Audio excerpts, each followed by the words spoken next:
โอเคสบายดีเนาะทุกคนมื้อนี้สิลอง GH เบิ่งเพราะว่าข้าพเจ้าได้ PH ไปแล้วครบประมาณ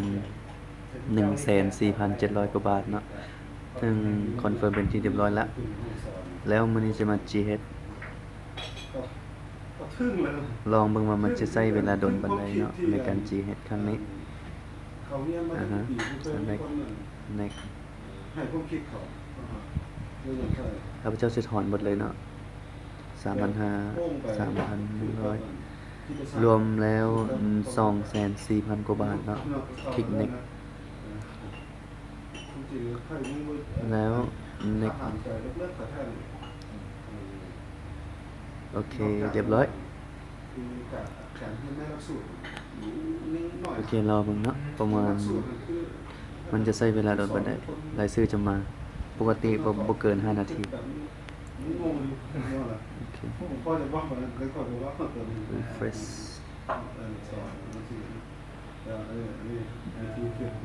ยังบกว่าง ลองเบิ่งดีเทลยังบ่มา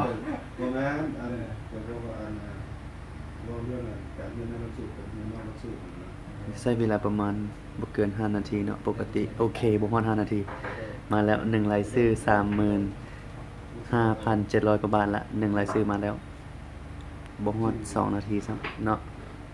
ไวสมควรรอเพิ่งอีก refresh อีกบัดนึงโอเคตอนนี้มาครบยัง